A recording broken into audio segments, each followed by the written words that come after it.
இருக்கு. அண்ணி tiffin ready. Radha, உனக்கு அந்த சேலை தான் வேணும்னா என்ன கேட்டுக்க கூடாது? எந்த சேலை? ஒன்னும் தெரியாத பாப்பா. அம்மா என்ன சொல்றீங்க நீங்க? எனக்கு தெரியாம பீரோ திறந்து ஏன் சேலை திருட உனக்கு எவ்வளவு தைரியம்? சேலை திருடனா? அண்ணி என்ன அண்ணி? ஒச்சு சாவி இடுப்புல சொருகிக்கிட்டு கொல்லையில் இருக்கிற வேலைக்காரியில இருந்து தெருவில் நிக்கிற குர்கா வரையில அதிகாரம் பண்ணிட்டு அலையிற ஒரு பொறுப்புல பொம்பளை செய்யற வேலையா இது? எனக்கே வெக்கமா இருக்கு. அம்மா, காலங்காத்தால என்ன ஏன் இப்படி கரிச்சு கொட்டுறீங்க? யார் சேலை யார் எடுக்கிறது? என் வீட்டு சொத்தை நானே திருடுறதா? கேட்டியாமா? அவ வீட்டு சொத்தான். சேலைய பத்தி கேட்கறதுக்கு நமக்கு உரிமை இல்லங்கிறதே அப்படி சாடையா சொல்றான். பேச்சுக்கு பேச்சு குதர்க்கம் கண்டுபிடிச்சா நான் என்ன செய்வேன்? ஆமாண்டிமா, நாங்க குதர்க்கம் பண்ணிக்கிட்டு தான் வயிறு வளர்க்கறோம். நீ ஏன் சொல்ல மாட்ட? இப்ப ஏன் அழற? உன்னை யாரு என்ன சொன்னா? அப்பா, வீடுக்கு கண்ணீர் நெச்சிலங்கிறது சரியா தாண்டிமா இருக்கு. பொழுது விடியறதுக்குள்ள உங்க போராட்டம் ஆரம்பம் ஆயிடுச்சா? மாலதி, என்னங்க கலாட்டா? ஏன் என்னன்னு கேட்க இந்த வீட்டுல நான் ஒருத்திதான் இருக்கேனா? செய்யறத செஞ்சுட்டு பசு மாதிரி நிக்கிற உங்க தங்கச்சி கண்ணுக்கு தெரியல? அவளையே கேளுங்க. அது என்ன கேக்குறது? நீயே சொல்ல. நானே சொல்றேன், அண்ணியோட சேலையை நான் திருடிட்டேன். யார போய் சொன்னா? நான் தான். தெரியாம எடுக்கிறதுக்கு பேரு திருட்டு இல்லாம வேற என்னவா? மாலதி, இவ்வளவு பெரிய மாளிகை இவ்வளவு சொத்துக்கள் உண்டாகிறதுக்கு காரணம் யார் தெரியுமா? என் தங்க. அந்த தங்கத்தை பார்த்தா நீ திருடிங்கிற. நடைபெற்று போன நம்ம கல்யாணம் மறுபடி நடந்து நீ இந்த வீட்டுக்குள்ள காலடி எடுத்து வைக்க காரணமா இருந்தது யார் தெரியுமா? இந்த தியாகவதி. அவளை பார்த்தா நீ திருடிங்கிற. அவளுக்கு தேவையா இருந்த கேவலம் உன்னுடைய படவையா திருடணும். அண்ணாண்டு சொன்னா 1000 பட்டு படவைகளை கொண்டுட்டு வந்து கொட்டுறதுக்கு நான் தயாரா இருக்கிறேன். போதும், உங்க தங்கச்சிக்கு நீங்க சூட்டுற புகழ் மாலை. புகழ் மாலை இல்ல மாலதி, பாச மலர ரத்த நார்ல வச்சு தொடுத்த தியாக மாலை. என்ன காலையில மாலைய பத்தி கலாட்டா? ஓஹோ, எங்க அம்மா இருக்குதா? அதான பார்த்தேன். என்னடா நெருப்பு இல்லாம புகையாதேன்னு. என்ன விஷயம்? நம்ம மாலதியோட புடவை திருட்டு போயிடுச்சாண்டா.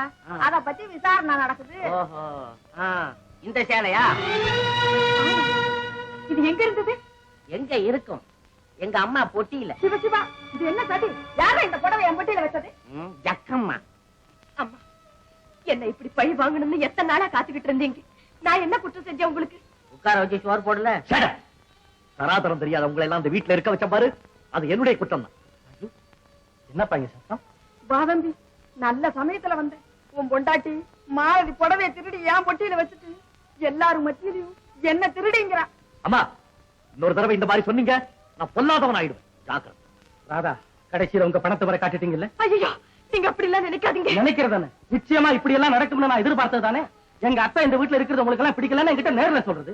நானே அவங்களை கௌரவமா வெளியே கூட்டிட்டு போயிடுறேன். அதை விட்டுட்டு தங்கச்சி அண்ணனுமா சேர்ந்து தர்பார் நடத்தி எங்க அத்தை இப்படி அவமானப்படுத்தணுமா? ஆனந்தா, இந்த அத்தைங்கிற காரணத்துக்காக அவங்க செய்த தவறை நீ மறைக்க பாக்குறேன். தங்கைங்கிற காரணத்துக்காக நீ எல்லா விஷயத்திலையும் தலையிட்டு சொல்ல கொடுக்குறேன். தாலி கட்டின மறு நிமிஷமே அவ இன்னொரு குடும்பத்துக்கு சொந்தக்காரி ஆயிட்டாங்கிற மறந்துட்டியா? தயவு செய்து அப்படி சொல்லாதீங்க. அச்சது தூவி ஆனந்த கண்ணீர் விட்டதோடு அண்ணன் தங்க பாசம் விட்டு போயிடுமா? உங்க பாசமும் வேண்டாம், மோசமும் வேண்டாம். வரப்பட தம்பி. அம்மா, ஒரே மரத்துல கூடி இருக்கிற பறவைகள் மாதிரி இந்த வீட்டுல எல்லாரும் ஒன்னா சேர்ந்து கலகலன்னு சிரிக்கிற சத்தம் உங்க காதுக்கு வெறுப்பா இருக்கா? எல்லாரும் ஒன்னா உட்கார்ந்து சாப்பிட அந்த உன்னதமான காட்சி உங்க கண்ணை உறுத்துதான். இதுதான் உங்க மருமகன் குடும்பத்துக்கு நீங்க செய்யற நன்மையா? இதுக்காக தான் இங்க வந்தீங்களா?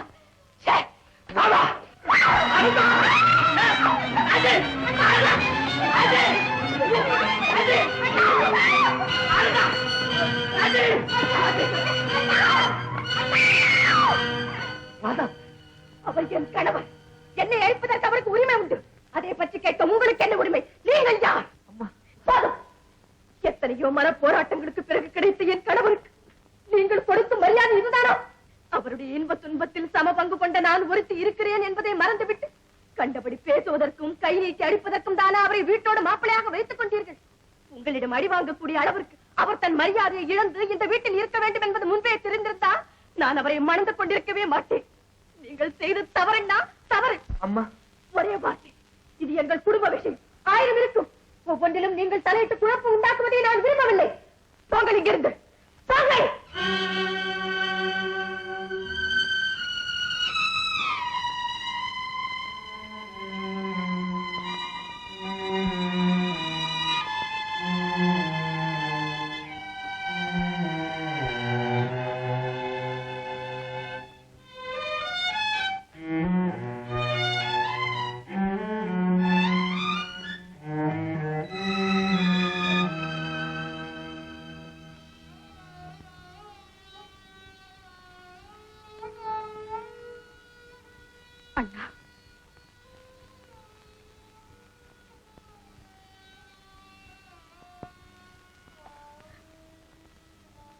ராதா, என்ன மன்னிச்சிடுமா. அண்ணா, அப்படி சொல்லாதீங்க அண்ணா. நீங்க தான் என்ன மன்னிக்கணும். அவர் அடிபடுறத பார்த்து என்னால சகிச்சுக்கிட்டு இருக்க முடியல. அதனாலதான் ஆவேசத்துல ஏதோ பேசிட்டேன். அதே மாதிரி தாம்மா, என் கண் முன்னால நீ இம்சப்படும் போது என்னால எப்படிமா சகிக்க முடியும்? அந்த வெறி